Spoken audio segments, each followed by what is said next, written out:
guys. Hi. Welcome to another video, guys. We're doing another lava arts video. Last video we did a gaming video. So today we're going to do another lava arts video. We'll probably put this in a playlist. So all the previous videos which we did on lava arts, we'll put all into one file.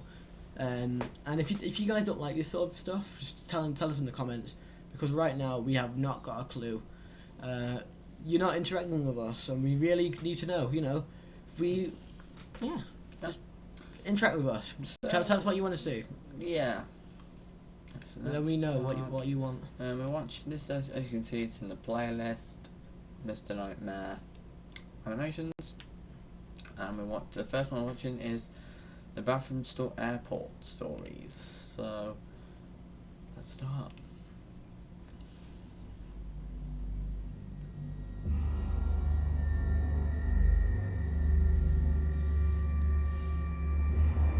So this happened a few months ago.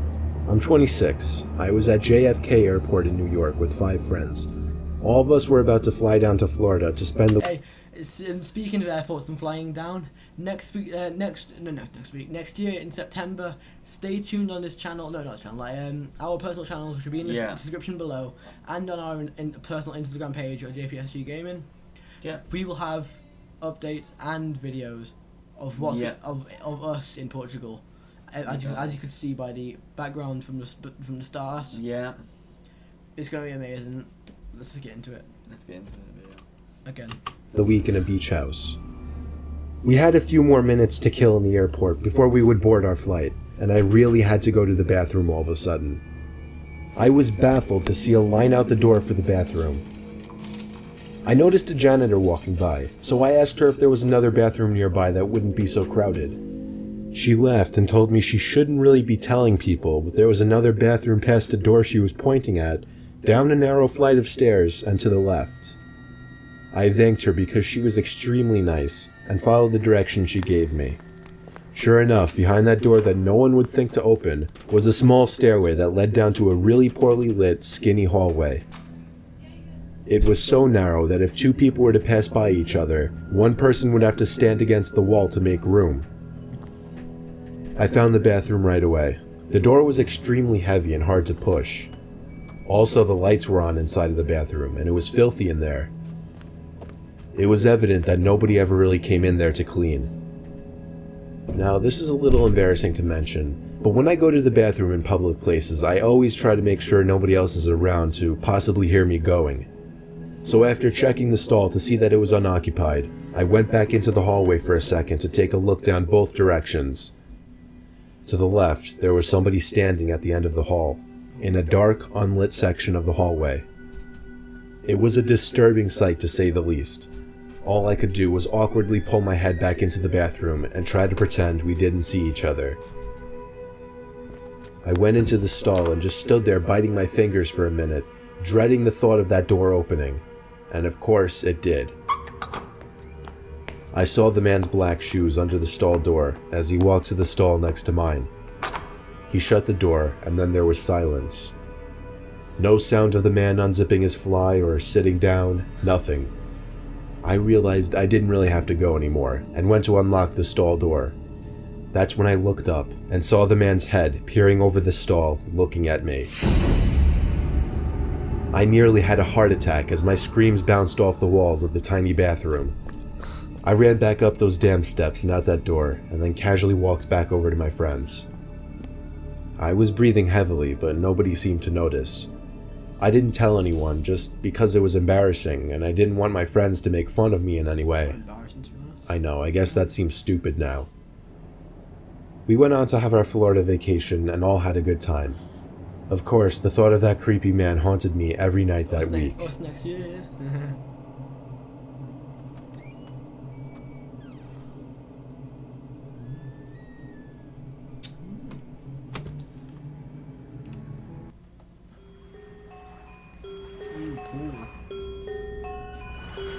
I'm not gonna say it. It was approaching the end of summer, and my friends and I wanted to do some cool, mischievous things before going back to school. Cool. As you do. So, we had the genius idea one night to sneak into a nearby community pool. It was actually only a couple blocks away. It's right smack in the middle of a residential area, so instead of sitting on a main road or something, it actually just sat around a bunch of houses on a quiet road. During a hot day, the little parking lot would be full and the spot would be bustling. But at 1 in the morning, the place was of course dead. There's obviously a big fence surrounding the whole front entrance, as well as a cage that gets closed up when the place closes. So our best way was to get in through the side. We snuck into the backyard of a neighboring house and hopped the fence over to the pool. It was as easy as that. The 4 of us took off our shirts and jumped into the pool, which in retrospect wasn't smart, since any of the neighbors could have heard the splashes and just called the police. But we were dumb high schoolers. It was very, very dark within that whole enclosing. This pool had no lights, which is why it closed at sunset. James, Courtney, and Alyssa were on the other side of the pool, as I was just kind of doing my own thing at first, swimming around and getting my face wet. I saw Alyssa get out of the pool shortly after and run away. I swam over to see what was going on. She was just going to the water fountain, though. The 3 of us just bopped around in the water for a bit, and eventually we heard Alyssa jump back into the pool from the other side. It was too dark to see much more than her black hair covering her face. But just then we heard Alyssa playfully call something to us as she was walking back to the pool. The 3 of us in the pool looked at each other. I know they were doing the same thing as me, counting heads. There were 3 of us on this side of the pool, and here came Alyssa walking over to our side. So who was that on the other side? Alyssa got in, but the 3 of us were distracted, looking at the head bopping around the water across the pool. James said across the pool, "Who is that?" Not even 2 seconds later, the head went underwater and disappeared from view. We took this time to whisper to each other, mostly things like, what should we do? What if that's security? And should we run? Suddenly I felt something grab my leg with force and tried pulling me down into the water. I kicked, splashed, and yelled for help. James came over to pull me out of the pool, while the girls were already running for it, screaming. Assholes. It wasn't until I got to the stairs of the pool that the grip on my leg was released and I was free. We hopped the same fence we climbed over to get in and ran all the way back to Alyssa's house.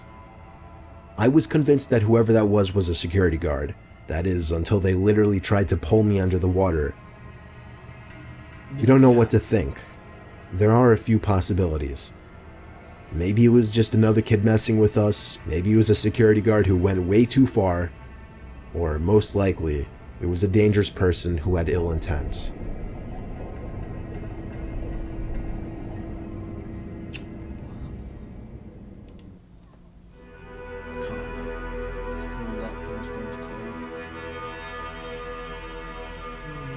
I'm 22 years old, fresh out of college, and I recently got a job at my old high school as a sort of computer intern in the school basement.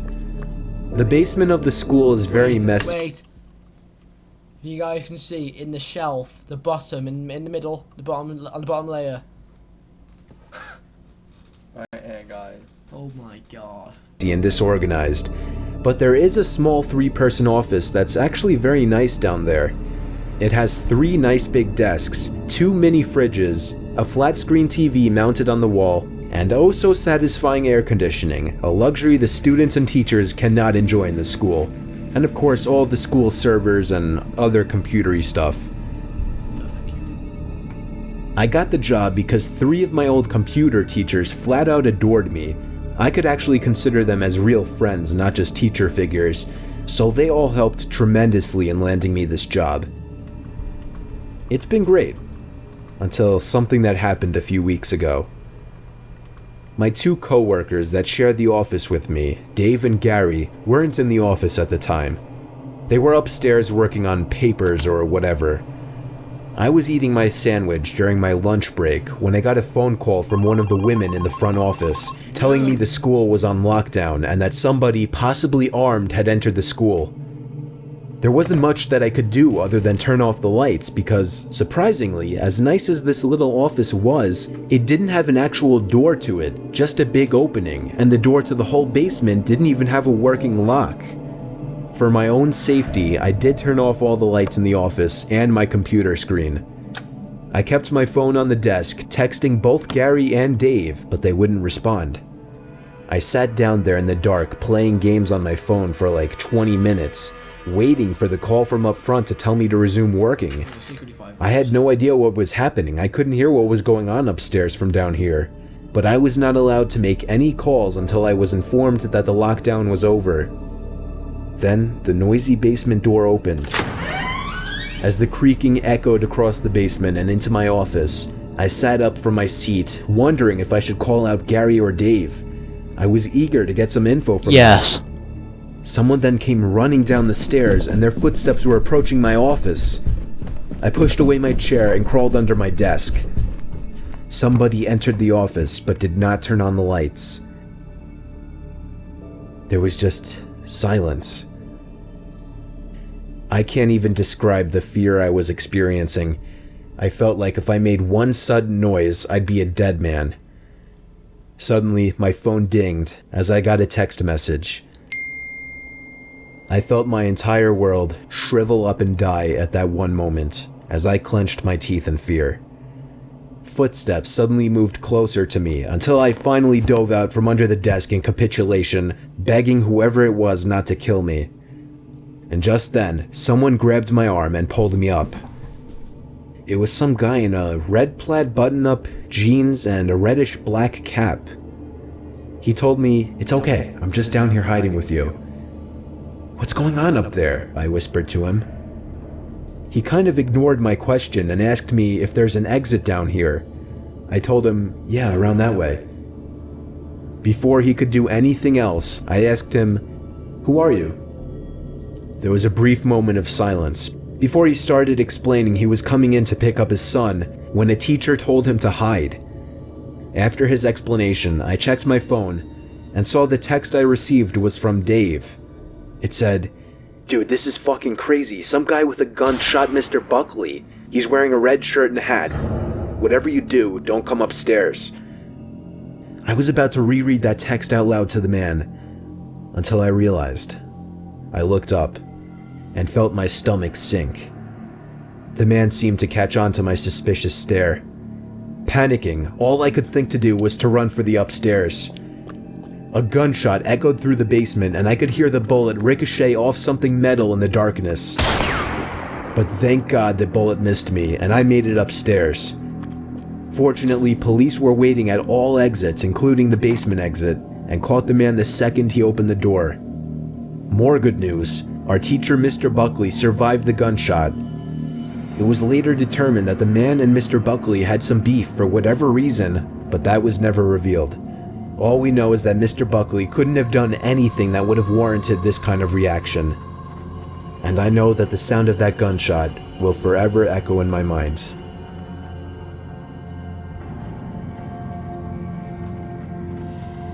Well, Watch one more. yeah, we'll do one more, I suppose, yeah.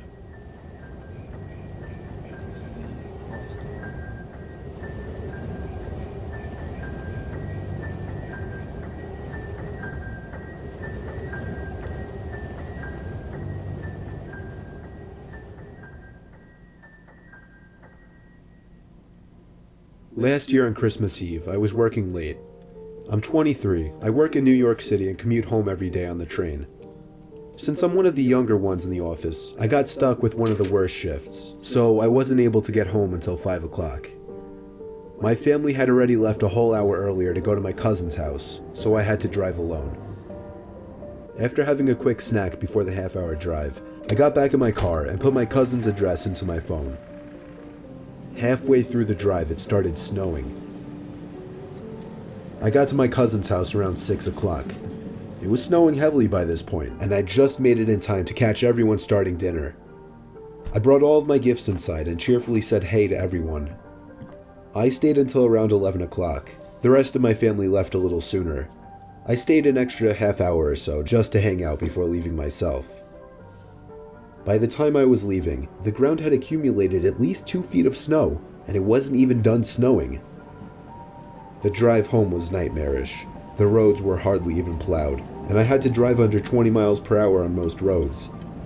The roads were completely dead at this point though, most likely because everyone was smart enough to go home before the snow accumulated. Eventually I turned onto a main road that I'm sure would usually be bustling, but at 11:15 on Christmas Eve night, there wasn't a single car or a single light from a store. It was a ghost town. But then I did notice the flashing taillights of one car. It was parked on the side of the road, and the smoke seeping out from its exhaust with the taillights giving it a red tint. As I got closer, I realized there was somebody next to the car waving their hand in the air. I assumed something was wrong and they needed help, so me being the good Samaritan I am, I pulled up behind the car. When I opened my door, the guy approached me immediately, barely even giving me time to step out.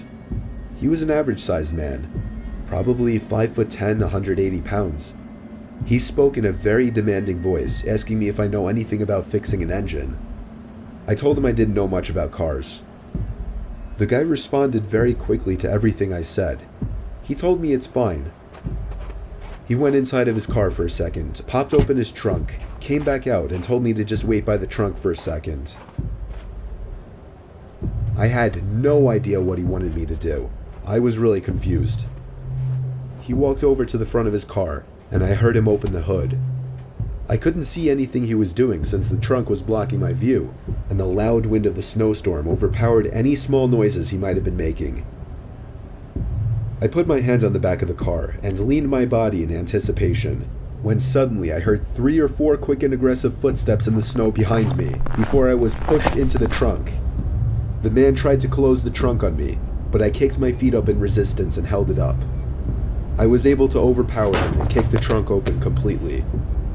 As I took advantage of the few seconds I had to get out of the trunk, I took out my keys.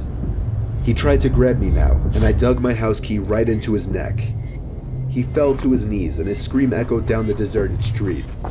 I was in my car and halfway down the road before he could even get up from his knees. A little further down, I called 911 and reported the guy.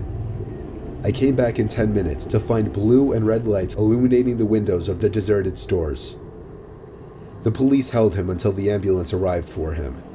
I watched the whole thing, and nothing ever felt better in my life. I got home safely half an hour later and told my family everything. I was still very shaken that Christmas, and this remains possibly the most horrific thing I've ever experienced. Unlucky mate, you got socks. Yeah. Alright guys, we are going to end the video here guys. We're gonna end the video here guys. I hope you have enjoyed this video, and yeah, catch you guys. Check out the links. Check out all the links in the description bar below. Yeah, There'll be a link to our website, which you probably saw in the last video. Website to our Instagram, website to all of our channels. And that's basically it, to be honest. Oh, also check out our Twitch that we just created today. Well, I did. I did all of it. We're gonna be streaming tomorrow, guys. Hopefully tomorrow. And yeah, see you guys tomorrow. See you.